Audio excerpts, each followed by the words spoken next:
Everything, and you're not cooped up in the house, and I know you have kids and all of the about. How do you juggle, being a single mom and handling all your business affairs? Well, you know what? The key to my day is balance of everything.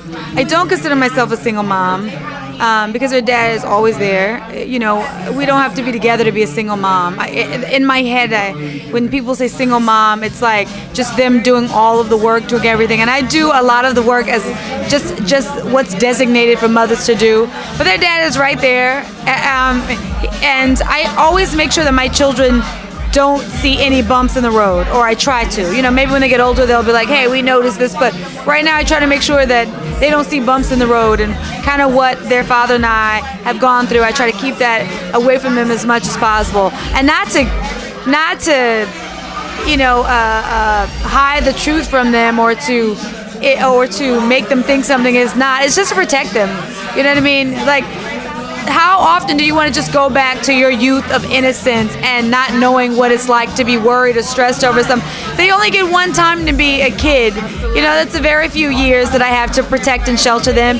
And, they'll have the rest of their lives to be adults and process what their father and I went through. So for now, they just get to be innocent kids. Right. And so, speaking of sheltering your kids, there's a recent event that happened, the junior case. Oh, right. How do you feel about that as a mother? I know it's pretty hard to shelter your kids from reality. So how do you adjust to that? I just feel like that's not a case of sheltering or not sheltering your kid. That's just an unfortunate situation where there are some people that just don't value other people's lives, and it's not even about sheltering your children. He from what I've read and what I've seen, he was just being a kid, or he was doing something nice for someone else, and this happened. It's just an extremely unfortunate event, and I don't even have the words to say. It's just lack of words to say about the pain and heartbreak that I think situations like this, and situations like, I don't know if you remember back in the day, I think her name was Imet St. Gian, I think that was her name, and they just, unfortunately, their lives is the start of a consciousness that we all have to be aware of now, the loss of their lives. And it's just no words for it. It's almost like the pain that could cause. And my heart goes out to the families and his family. And this leads to many lives being gone and lost, all over a very foolish mistake, an innocent life. I can't even imagine. I can't fathom. I'm sure it means a lot to the family, just you speaking on it, because before then they never had the life that they needed. It's unfortunate that they had to go through tragedy to even get to that. Well, I don't even think I don't even think that's anything to do with it. I just think that and when we face certain tragedies, the only thing we can do is be as positive as we know how to be, or as strong as we possibly can be. But I really don't know what she goes through when all the cameras are off and it's just her, the family, when it's just them in their home alone. I don't know what they go through, and it's just a level of strength that I mean, from what I see of them, I mean, the level of strength, I don't know how they do it. And I'm sure for any like or any accolade or any, she would give all that back to have another day with her son, So I just feel like it's just misfortunate, and I only say misfortunate for lack of a better a word to use. Even though you've always been for women empowerment, as for what I've seen on Love and Hip Hop, and just on the shows that you've been featured on. What do you say would be like the dynamic duo for women empowerment? What do you think? Oh, the dynamic duo. Like two people that I feel. Yes, or a group. Never mind. I don't know. It's so many. It would be it would have to be like the biggest activists. Let's see, Angela and Beyonce come together. That's a dynamic duo. Wow. It's that's a unique group. Why did you pick that? because you have one person with all this power and influence, and you have all of these women who are intelligent, like Angela and Tamika, and we should put them all in a group, for because it takes. Because they stand alone in what they do. I don't mean literally alone. I mean that when they are confronting, or they're sitting on CNN and they're facing the tough questions, they're there alone answering these questions, and and battling on our behalf. And I think they do an amazing job. So I would say, in the state of the world and the change that needs to happen, I would say Angela, Tamika, Beyonce. That's a power group. You have to put her together on like a female R&B group right there. It's almost like, it's like a dynamic. Oh my God, can it be a 4-girl group? It's got to be a 4-girl group. I got to change it. I have to change it. Absolutely. So you have Angela, Tamika, Beyonce, and Cardi. Wow. Yes. Cardi. Yes, because reality TV is a whole following and group of people. So you gotta have that voice too, because that voice matters when it's time for change. So the person that we all look up to, or we all want to be like, we have to. Those are the leaders. That's just what it is. Right. So yeah. Speaking of reality TV, I know it's really hard to adjust to. I've never done it, but from what I heard, it's really hard to adjust from your real life to reality TV. If there's something that you could change about reality TV, what would it be? I guess if I could change anything, I guess it would be. It's just so hard to tell a person's story in a few minutes. So sometimes what you see is just not always the case in its entirety. And I wish that sometimes people could see more than just what's been edited for a story. Or if there's a reality TV uncut, the other side to the story. So you get to see more of what happens versus the minutes that were just cut. Because then you're left to defend those moments. Right. And the reunion. Right. So you're kind of left to defend those moments. So it would, in all fairness to the story, it would be amazing to see some of the unedited things. I think that would be an awesome show. That would be awesome. Yeah. Okay. Would you ever do your own spin-off? Sure, I would do it. Okay. Yeah. I'm looking forward to Yeah. more. Like I told you, like literally, even regardless of what everybody says, because everybody goes. I don't know what they say. What do they say? What did everybody say? People say a lot of things. People say a lot of things about me, regardless of what people say. Yeah. I still want to see more of you. Yeah. So I co-authored a book with Allison Lee called The Goddess Potential, which is available on Amazon. And it's a step-by-step self-help book. And so wherever a woman or a man may find themselves, whether at a bad relationship, whether it's a turning point in the workplace, it's just or whether you feel the pressures of what social media has presented to you, it's just a check-in with yourself, and to go back to making sure that you're on track with where you want to be. And so we just live in this day and time where everything is so microwave that we lose focus on what it's like to have a dream and a desire to be something other than just famous. And those, for whatever reasons, it's like, replaced what it's like, the old anticipation of being a doctor or a lawyer, and it's okay to be those things. It's okay to be educated. It's okay to not know things. It's just about making sure that you're living in your truth. So, that's the reason why the Goddess Potential is there, and why we chose that route, why I chose that route versus just I got all this stuff that I can tell you that's so juicy. Because I always will have that stuff, and whenever I'm ready to tell it, and however I'm ready to tell it, it will be there. But I said, at my lowest point, why don't I do something other than give juice? Why don't I give something that's inspirational? Because I'm not an anomaly. There are a lot of women that have bad relationships. I don't know why the world, they get very upset because I was in this bad relationship. You know,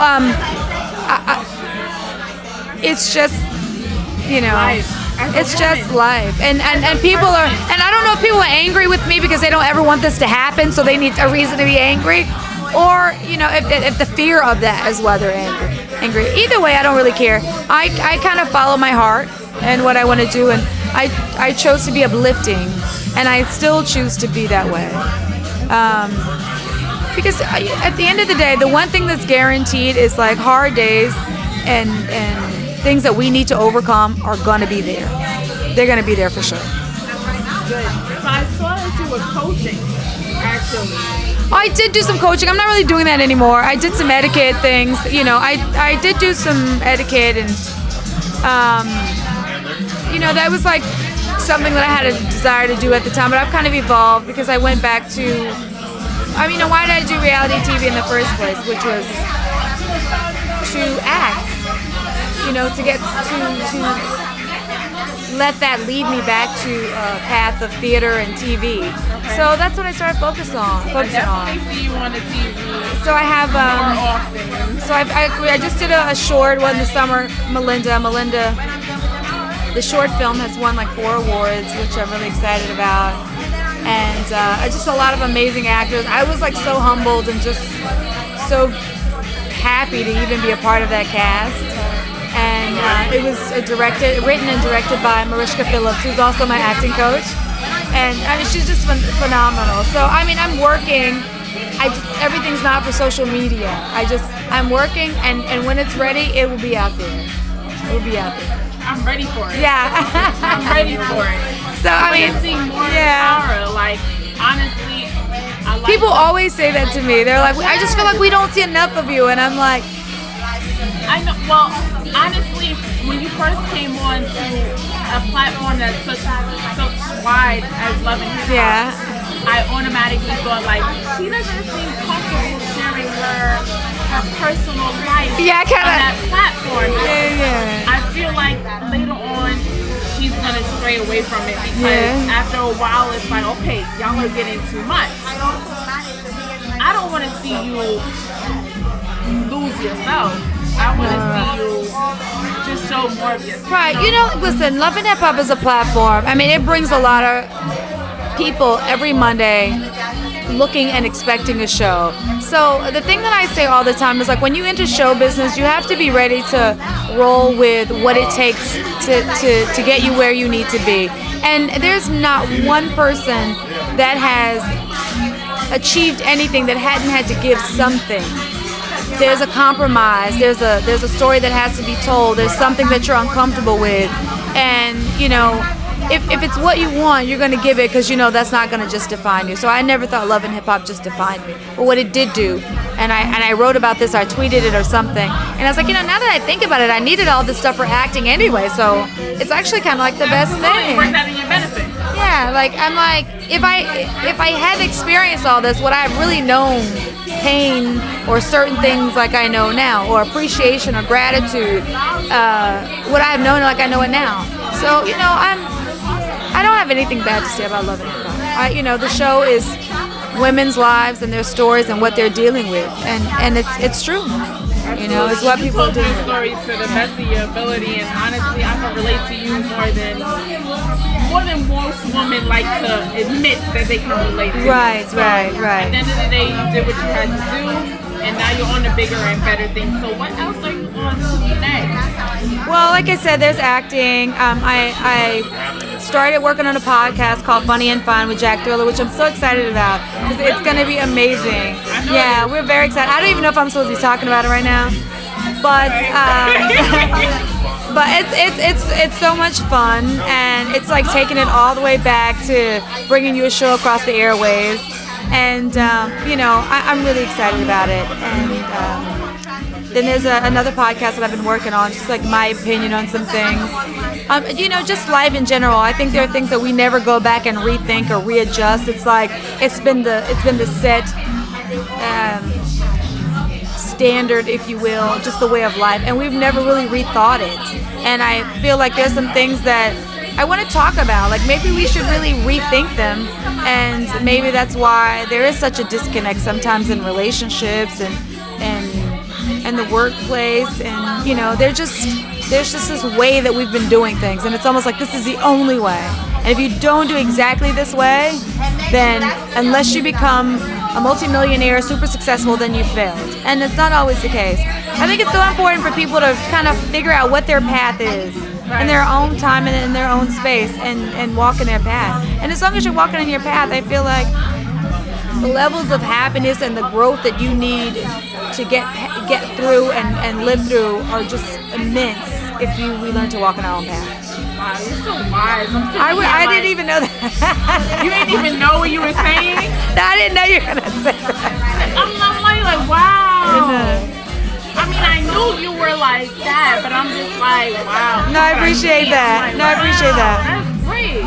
Yeah. Where you from? You out here? You from China? No, I'm from Mississippi. I'm from the backwoods of Mississippi. That's why. It takes that home cooked meal.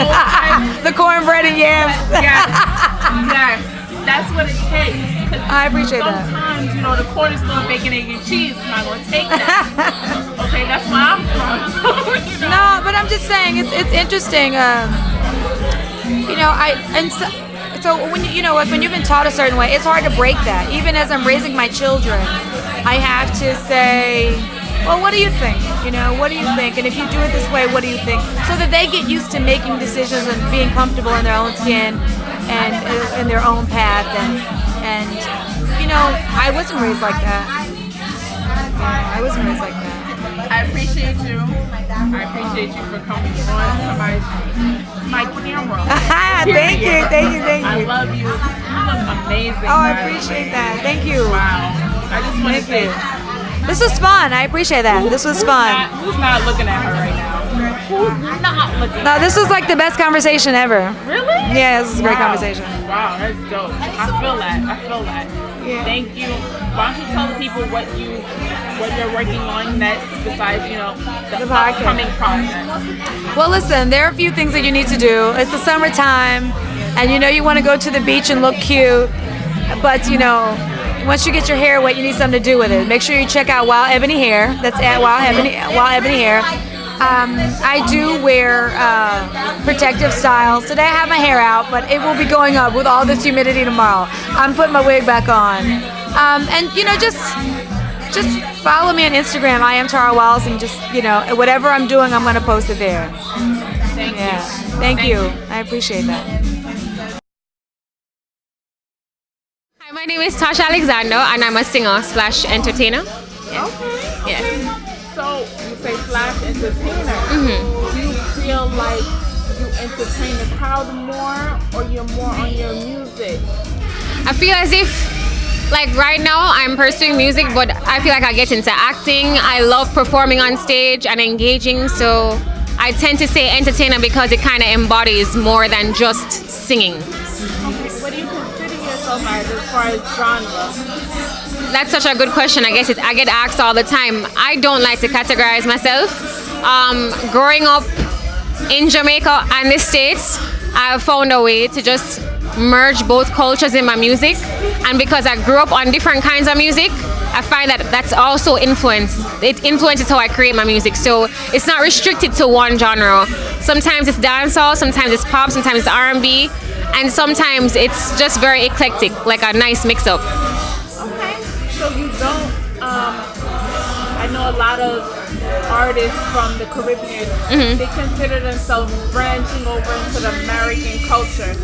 Do you feel like you've already branched over? You've already reached that? I mean, okay, so the truth is, I actually pursued my music in the States before I moved back to Jamaica, which was 2 years ago. When I lived here in the States, I did a lot of work with a lot of great producers. I worked with Cool and Dre for a while, Kent Jones. I was on the Twerk It song by Busta Rhymes and Nicki Minaj. I was also featured on that track. So I did a lot of work in the States, but I moved back home because I felt like I needed to reconnect with my roots. And with moving back, I've actually landed myself a deal with Brookout/Polydor Records, and I've now released my first single, Bubble. So I'm not necessarily trying to branch off anywhere. I'm just doing the music, and wherever it goes and it's supposed to go, it will. Absolutely. So you Yeah. was in that song, circus. Yeah. That was you. That was me. I was wondering who the girl in the background Yeah. is. If I don't notice Yeah. what's going on with that. I mean, it's just paying your dues. That's what it is. I don't take any offense to that. It was a great opportunity. One of the best ones today that I've had. I worked with Pharrell and Busta on a series of probably 2 or 3 songs. That was just the one that we released. And so, as I said, it's just paying your dues. It was a privilege for me to be on that track. And no, I look forward to putting on my music and branding Tosh Alexander. And people can look back and be like, that's her. Like what you just did. Yeah. That's her. Yeah. Wow, you're in front of my camera. Yeah. Wow. Yeah. Yeah, it's called paying dues. You know what? Everybody has to do that. Yeah. You know, at the end of the day. So, how do you feel about anything that's going on in the American culture now? I know that a lot of indie artists, they're pretty much struggling to get seen. You know, at this point, you know, even though, you know, they have that certified check, it Yeah. doesn't necessarily mean that they are going to get that certified check as far as monetary Absolutely. is concerned. Mhm. How do you feel about that?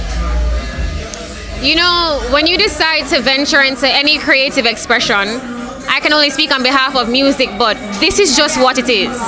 There's so many of us with talents. We're all fighting for the same spot, or we're trying to get to that same spot. So it's naturally oversaturated, but my thing is, regardless of it's America or anywhere else, that is what it is. So you just have to remain persistent and embrace the tenacity and just keep pushing, because as far as I'm concerned, at some point you'll get through that threshold where everyone's just kind of bundled up, and you'll get to that point, you know, where you'll see me on the TVs, I'll be doing interviews, you know, and that just comes with time and putting in the work and paying your dues. Goes back to that, yeah. Absolutely, I agree. So, you had a dancehall song. That's a dancehall song, Bubble, right? Yeah. Because I know I was dancing, so Yeah. I just want to know. Yeah, absolutely, dancehall. You have Miss Kitty on there. Is there anybody else on any upcoming records or projects that you have that's considered dancehall queens? You know? No, not yet, at least. I can't say that. I would love for that though. I would love to actually get on a track with more female dancehall artists, and I've been saying that from day one. With moving back home, I realized that there's so much talent in Jamaica, especially amongst the women, but because it's a male-dominated industry, especially there, sometimes we're overshadowed. And because there are a few of us, with the exposure, we tend to attack each other, and I don't want that. There is enough space for all of us. So it hasn't happened as yet, but I know that in the future, I'm sure I'd love to work with my other peers in dancehall. I'm all for women empowerment. And Yeah. I believe that, I don't know if you know of Ladies Night. You ever heard of that song? What, this is ladies' night? Yeah. Yeah. Okay. Yeah. I want a dancehall version of that. Oh, nice. I never thought of that, but that could be really wicked. That's a really wicked concept. Have a part of that. Everybody though, everybody. That's what I'm saying. It goes right back to everybody. Like right now, Spice is doing it. You have Shensia, you have Tifa. I would clearly be in it. If I'm missing anybody, I'm so sorry. But Celebrity? as far as American or just keeping it dancehall? Oh wow. Yeah man, Rihanna would have bad pony too. You know. Let's keep it Caribbean, you know? Nicki Minaj should body it. Stefflon Don. You know? Yeah, it'd be a nice eclectic mix-up, and I think it'd be really cool. I need you to get that together, sis. Call your people, call them. That'd be vibes. That'd be such vibes. Yes. Pull it together. Yeah. That would be amazing. Yeah. Definitely. So as far as producers are concerned, who have you worked with so far?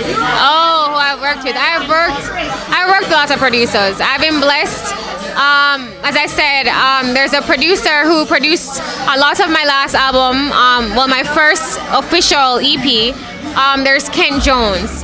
There's Cool and Dre. There's Brian Stanley. There is Tony Kelly. Everyone knows him in Jamaica. Like his name is solid in dancehall. I'm missing a lot of people right now because it's so much. Who else? I'm missing people right now. As I said, I worked with Pharrell. No, it's huge. Who else? I can't think of everyone right now, but it's quite a bit. I feel that. Yeah, So, true. do you ever make anything out of your genre? I know you're mostly dancehall, and you say that, you know, you don't want to put yourself in a box. Right. Do you ever do rock? I mean, I feel like I'd have to find a song that really connected with me in the genre, and I feel like I'd want to execute it the right way. What I don't like is to make a mockery of anything I'm not good at. So I'd rather learn it and find something I feel was relatable and I could identify with it before I push it out there. I won't just do something for the sake of saying, oh, I did it. I need to be able to feel it because you can never trick the listener. Like, they will tell if it's not authentic. And with me in music, I decided a very long time, keeping everything authentic, I'm keeping everything me. Right. Yeah. It's important to be yourself, be authentic, be as genuine as you can be, because as far as your fans are concerned, Yeah. they will relate to you. Yeah, absolutely. Absolutely. Speaking of, you know, migrating onto different cultures, how do you feel about the immigration situation that's going on right here in America? I really try not to speak on it, but it's heart-wrenching. It's heart-wrenching because I am someone who I have the opportunities I have because my grandma came here as an immigrant to the States and brought my family, and it provided a better life for all of us. You know, so I think in retrospect, what it'd been like if my grandma came and they stripped her of her 5 children. You know, it's very sad. You know, as I said, I try not to get into it because it really gets me emotional, and it's just a very uncomfortable time in America right now. I think we need to be very aware and educated and proactive. If you could speak out to the generation now, how would you do that other than music? The young nation, you said? The generation that is Oh, I find that this new generation is so exposed to everything so young. So they're extremely vulnerable and they're extremely affected. They're so impressionable, and unfortunately it's by a lot of the wrong things. So if I could say anything to them, it's the world has made it unfair where you are constantly comparing yourself to others or feeling less than, and to just kind of take yourself away from the noise and learn yourself. This is very important. Learn yourself and love yourself. And whatever it is that you want to be and whoever you are, then be content with that. You know? And that will be it pretty much. You know what? They're going to resonate to that no matter where you're from.